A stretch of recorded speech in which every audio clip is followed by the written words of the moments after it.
بسم اللہ الرحمن الرحیم۔ آج میں حضرت رابعہ بصری رحمۃ اللہ علیہ کی سیرت پاک کے بارے میں بات کروں گی۔ حضرت رابعہ بصری رحمۃ اللہ علیہ ایک نیک سیرت خاتون تھیں۔ ان کے والد کا نام شیخ محمد اسماعیل تھا۔ ان کو دنیا سے گئے ہوئے 1200 سال گزر گئے اور آج بھی ان کا ذکر کیا جاتا ہے اور ان کو سب لوگ یاد کرتے ہیں۔ ان کو یاد کرنے کی کیا وجہ ہے؟ کیا وہ کوئی بادشاہ زادی تھیں، کوئی ملکہ تھیں یا شہزادی تھیں؟ ان میں سے کچھ بھی نہیں تھا، لیکن پھر بھی ان کو اتنی شدت سے سب لوگ یاد رکھتے ہیں۔ اس کی وجہ یہ تھی کہ نہ تو وہ کوئی بادشاہ زادی تھیں، بلکہ وہ حسب نسب کے لحاظ سے غلام تھیں۔ خوبصورتی کے طور پہ وہ اتنی پیاری بھی نہ تھیں، ان کا رنگ کالا تھا، اور جب ان کی شادی ہوئی تو اللہ تعالیٰ نے ان کو اولاد سے نہیں نوازا، آپ بانجھ تھیں۔ لیکن ان کو یاد کرنے کی وجہ جو ہے وہ ان کا اللہ تعالیٰ کے ساتھ قریبی رشتہ تھا۔ وہ اللہ تعالیٰ سے بہت زیادہ قرب الہی رکھتی تھیں، اللہ تعالیٰ کی یاد میں ہر وقت ڈوبی رہتی تھیں۔ قرب الہی کی شدت اور یاد الہی میں ڈوبے رہنا ان کے لیے جو تھا بہت فخر کا باعث بنا۔ آپ ہر وقت اللہ تعالیٰ کے خوف سے لرزتی تھیں، اللہ تعالیٰ کے خوف میں رہنا پسند کرتی تھیں۔ یہی وجہ تھی کہ آپ نے اپنی دنیا کو بھی سنوار لیا، آج تک آپ کا نام زندہ ہے، اور آخرت میں بھی آپ نے اپنی آخرت کو بچا لیا، اور آپ اس خوف سے نکل گئے کہ آپ کی بخشش ہوگی کہ نہیں ہوگی۔ آپ اللہ سے بے پناہ محبت کرتی تھیں، اور اس محبت کی وجہ صرف یہ تھی کہ آپ کو اللہ تعالیٰ کا دیدار نصیب ہو جائے، قرب نصیب ہو جائے، اور اسی ہی تمنا میں رہتی تھیں۔ آپ یہ ڈرتی تھیں کہ ایسا نہ ہو کہ مجھے آواز آئے کہ رابعہ آپ ہمارے لائق نہیں، اس لیے آپ ہر وقت اس خوف میں رہتی، ہمیشہ روتی تھیں، اللہ تعالیٰ کی محبت میں ڈوبی رہتی تھیں، اور اللہ تعالیٰ کو یاد کرتی تھیں۔ حضرت رابعہ بصری رحمۃ اللہ علیہ کا شمار جو تھا بہت نیک پاک باز عورتوں میں کیا جاتا ہے۔ آپ کے والد بھی بہت نیک تھے، ان کا نام شیخ محمد اسماعیل تھا، آپ ان کی چوتھی بیٹی تھیں۔ عربی میں 4 کو اربع کہا جاتا ہے، اسی مناسبت سے ان کا نام رابعہ رکھا گیا۔ پیدائش کے کچھ عرصے بعد ہی والد کا انتقال ہو گیا، اور کہیں جاتے ہوئے وہ اپنی بہنوں سے بچھڑ گئیں۔ ایک بردہ فروش نے انہیں پکڑ لیا، کنیز بنا لیا اور ایک امیر آدمی کو بیچ دیا۔ وہ آدمی جس کو بیچا وہ بہت سخت مزاج تھا، ان سے بہت کام لیتا۔ ایک رات وہ اسی طرح سے سویا ہوا تھا کہ اس کی آنکھ کھلی اور اس نے رابعہ بصری رحمۃ اللہ علیہ کی کوٹری سے آوازیں سنی، تو بہت حیران ہوا کہ اس وقت کس سے باتیں کی جا رہی ہیں۔ کوٹری کے قریب جا کر سنا تو آپ رحمۃ اللہ علیہ اللہ تعالیٰ سے گر گرا کر دعائیں کرتے ہوئے کہہ رہی تھیں، اے اللہ تعالیٰ، آپ میرا حال جانتے ہیں، میں وقت پر نمازیں پڑھنا چاہتی ہوں، لیکن کام کاج میں مصروف ہونے کی وجہ سے نہیں کر پاتی، اے میرے رب مجھے معاف کر دیجیے۔ اپنی کنیز کا یہ کلام سن کر رابعہ بصری رحمۃ اللہ علیہ کا مالک اللہ تعالیٰ کے خوف سے لرز گیا۔ اس نے فیصلہ کیا کہ اسے ایسی کنیز سے اپنی خدمت کرانے کی بجائے بہتر ہوگا کہ خود اس کی خدمت کی جائے۔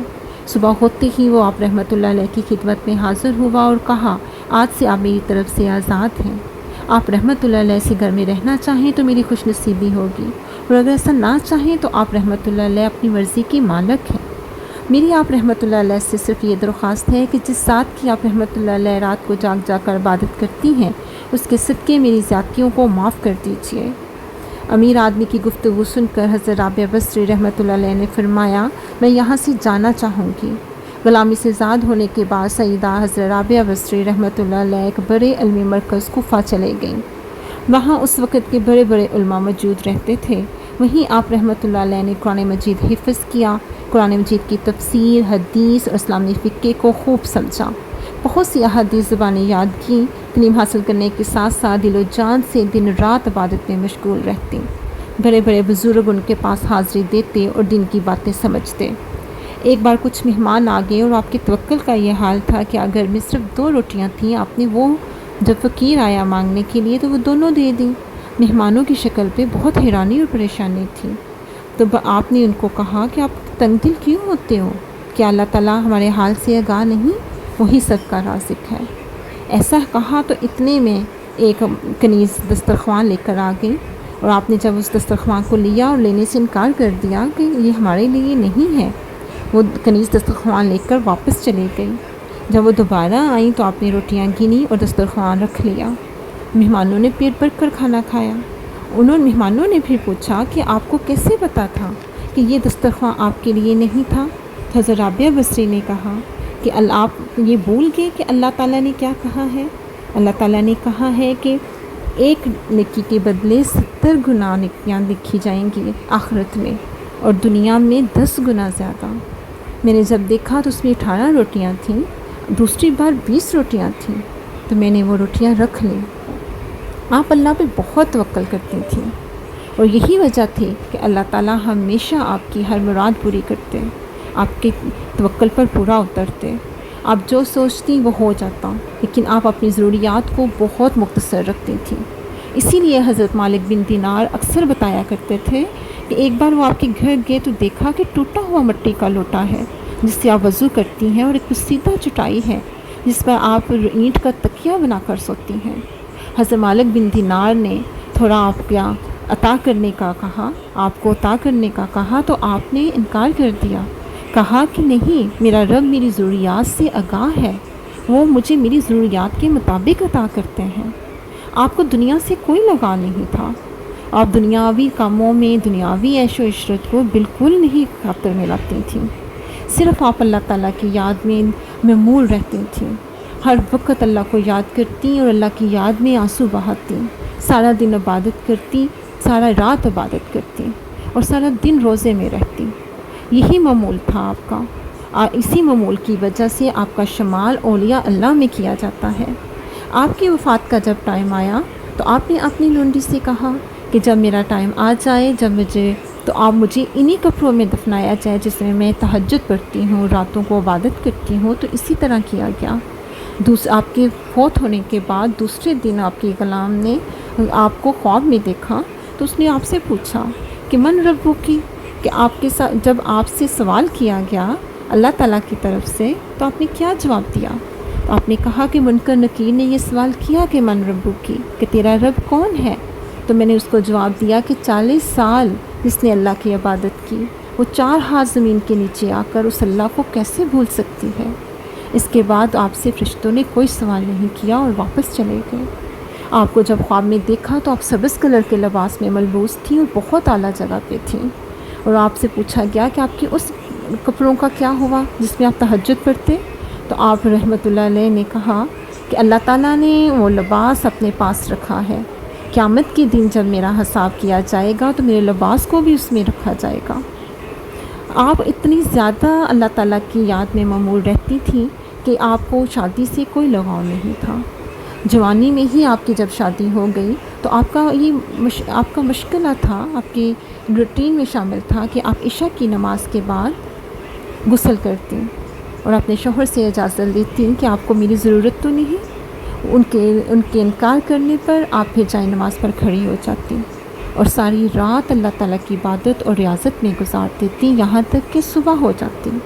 اب جوانی میں ہی بیوہ ہو گئی، اللہ تعالیٰ نے آپ کو اولاد سے نہیں نوازا۔ اس کے بعد جب پتہ چلا کہ آپ کے شوہر کا انتقال ہو گیا ہے تو حضرت حسن بصری شادی کا پیغام لے کر خود آپ کی خدمت میں حاضر ہوئے۔ تو رابعہ بصری رحمۃ اللہ علیہ نے کہا کہ میرے کچھ سوالات ہیں، ان کا جواب دے دیں تو میں آپ سے شادی کر لوں گی۔ آپ سے انہوں نے کہا کہ وہ کون سے سوالات ہیں؟ تو حضرت رابعہ بصری نے فرمایا مجھے یہ بتائیں کہ مرتے وقت میرا ایمان سلامت رہے گا کہ نہیں؟ تو آپ نے کہا کہ معلوم نہیں۔ پھر کہا کہ میرا نامہ اعمال جو ہے میرے دائیں ہاتھ میں دیا جائے گا کہ بائیں ہاتھ میں دیا جائے گا؟ اس پر بھی حضرت بصری نے کہا کہ مجھے معلوم نہیں۔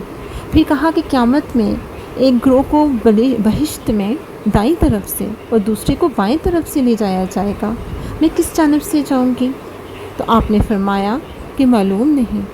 پھر حضرت رابعہ بصری نے فرمایا کہ جس عورت کو اتنے سارے غم ہوں وہ شوہر کی خواہش کیسے کر سکتی ہے؟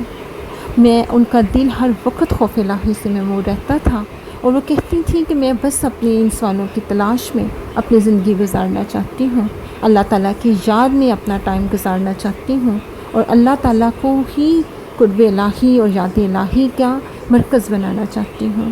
اس کے علاوہ انہیں دنیا سے کوئی لگاؤ، کوئی دلچسپی نہ تھی۔ آپ کا مقصد، زندگی کا مقصد حیات صرف اور صرف اللہ کی رضا تھا۔ اللہ تعالیٰ ہمیں بھی حضرت رابعہ بصری کی طرح زندگی گزارنے والا بنا دے، ان کے نقش و قدم پہ چلنے والا بنا دے۔ اللہ تعالیٰ ہمیں بھی قرب الہی اور یاد الہی سے ہمارے دلوں کو معمور کر دے، ہمیں بھی قرآن پاک اور حدیث کی روشنی میں زندگی گزارنے والا بنا دے۔ ہم قرآن پاک اور حدیث نبوی کو مد نظر رکھتے ہوئے اپنی زندگیاں گزاریں اور نیک اعمال کریں اور اپنی آخرت کو سرخرو کریں۔ آمین۔